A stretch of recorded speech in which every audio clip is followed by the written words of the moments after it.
Évangile de Jésus-Christ selon saint Luc. Le même jour, c'est-à-dire le premier jour de la semaine, 2 disciples faisaient route vers un village appelé Emmaüs, à 2 heures de marche de Jérusalem, et ils parlaient entre eux de tout ce qui s'était passé.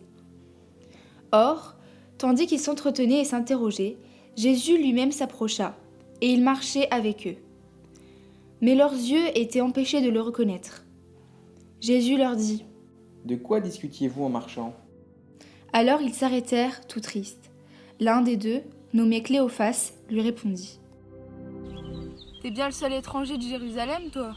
Qui ignore les événements de ces jours-ci. » Il leur dit : « Quels événements ?» Ils lui répondirent : « Ce qui est arrivé à Jésus de Nazareth.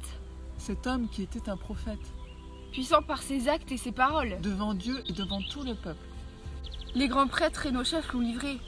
Ils l'ont fait condamner à mort et ils l'ont crucifié. Nous espérions que c'était lui qui allait délivrer Israël. Mais avec tout ça, ça fait déjà 3 jours que c'est arrivé. À vrai dire, des femmes de notre groupe nous ont remplis de stupeur. Quand dès l'aurore, sont allées au tombeau, elles n'ont pas trouvé son corps. Elles sont venues nous dire qu'elles avaient même eu une vision. Des anges qui disaient qu'il est vivant. Quelques-uns de nos compagnons sont même allés au tombeau. Ils ont dit qu'ils ont vu les choses. Comme les femmes l'avaient dit, mais lui, ils ne l'ont pas vu. Il leur dit alors : « Esprit sans intelligence, comme votre cœur est lent à croire tout ce que les prophètes ont dit. Ne fallait-il pas que le Christ souffrit cela pour entrer dans sa gloire ?» Et partant de Moïse et de tous les prophètes, il leur interpréta dans toute l'Écriture ce qui le concernait. Quand ils s'approchèrent du village où ils se rendaient, Jésus fit semblant d'aller plus loin. Mais ils s'efforcèrent de le retenir. « Reste avec nous. » Car le soir approche et déjà le jour baisse. Il entra donc pour rester avec eux.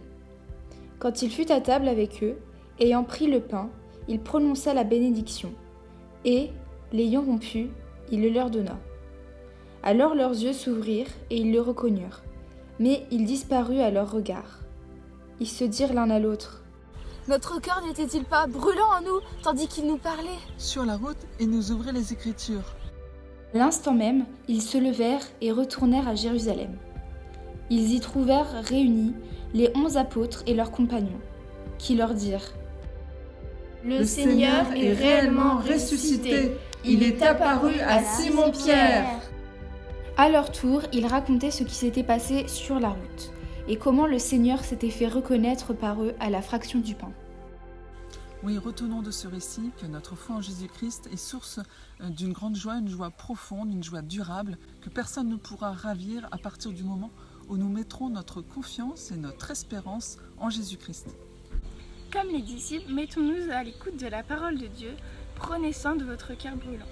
Priez, préparez-vous à recevoir avec bonheur la prochaine Eucharistie. Changeons de regard comme les disciples d'Emmaüs. Osons témoigner de la joie qui nous anime. Le Christ est ressuscité. Alléluia. Prenez soin de vous.